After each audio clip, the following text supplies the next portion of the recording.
Algebra II students. Today's lesson is talking about solving systems of inequalities by graphing. So this is an extension of two different lessons that we've already learned. We have learned how to graph inequalities, and we've also learned how to solve systems of equations by graphing. So now we're going to take those two ideas and put them together. All right, when we're solving systems of inequalities, we're not looking for that one solution, one ordered pair. We're looking for many ordered pairs that's going to satisfy all of the inequalities because we're looking at different regions that are greater than a line, less than a line, and the intersecting pieces to those regions. All right, so let's look at our first example here. I'm looking for the system of inequalities for these two inequalities here, and we're looking for the regions that will overlap.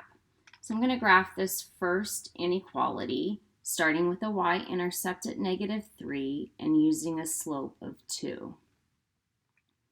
Now, since that's a greater than or equal, I'm going to go ahead and make a solid line through those points. Now, when I would graph this just as an inequality by itself, I would shade the region above this line because of the greater than or equal to. So what should be shaded is everything lying above that line. All right, now let's go back to that second line, or the second inequality where we're graphing y is less than -x plus 2. So I'm going to use the y-intercept at 2, and I'm going to use a slope of -1. But this time, when I connect those point values, I'm only looking at less than. There's no equality to this line. So I'm going to make a dashed boundary here. And when I go to do my shading on this graph, I should be shading below the blue line. So that would be anything that falls underneath it. All right, so if I recap what I have here, I have this line as my 2x minus 3, and I want to graph anything above this. And then my, whoops, I think I did that backwards. I definitely did. This is my 2x minus 3 line, and this is my -x plus 2 line. And where their regions are intersecting, so you can see that only one graph shades here, only one graph shades here, but they both shade here. So anything that would fall under this region would fall under a solution set. Now, just like equations, I can pick a point that now lies in my shaded region. For this graph, I could pick 0, 0, and I can test that. If I plug a 0 in up here, 2 times 0 minus 3 is -3, and 0 is indeed greater than -3. Then I can do that in the second one. 0, 0 plus 2, and 0 is less than 2. So that would be the correct shaded region. So any point value that falls in that blue shaded region would be a solution to the systems of inequalities. All right, let's look at our second example.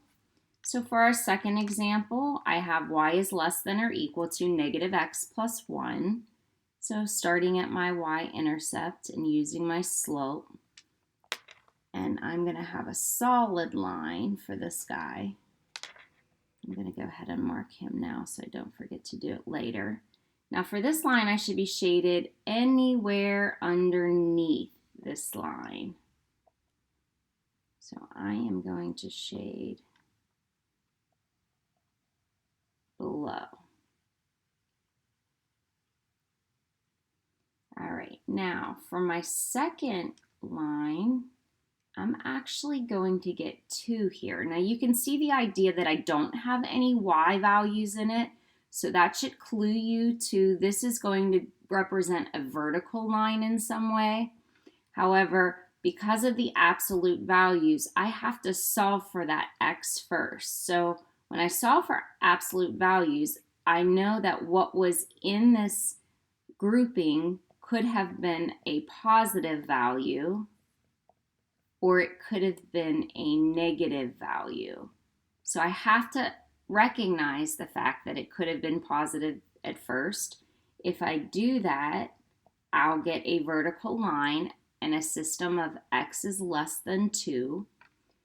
If I divide this negative out of here, that's going to flip my sign to greater than, and that's going to give me a negative 3.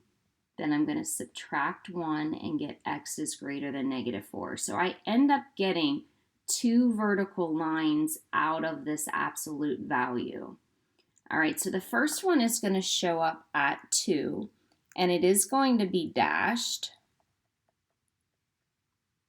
Now, since this is in terms of x, I want to look left and right. So I should be shaded to the left of this line, and this is at 2. Now the other line is going to be at negative 4. 1, 2, 3, 4. Oops, 1, 2, 3, 4. And I'm going to get a dashed line here. And I should be shaded to the right of this region. So you can see now, because I have 3 lines, I actually have 6 regions. 1, 2, 3, 4, 5, 6. But the only one that's going to cross over all of the intersections would be 5. Because there's nothing shaded above that pink line. The shading below the pink line and in between the vertical lines happens in this 5th region. So everything in this blue region would be a solution to these systems of equalities. All right, let's look at our third example here. So for my first line, I have a y-intercept of 1 and a slope of negative 3/4. And this is going to produce a solid line. Now with this line, I should definitely be shaded above.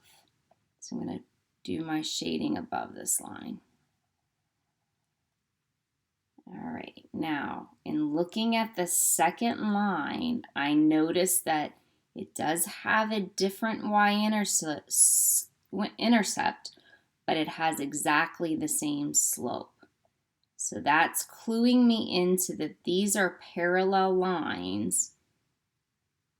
Now, the only way that parallel lines are going to intersect regions if they would have inequalities that are both greater.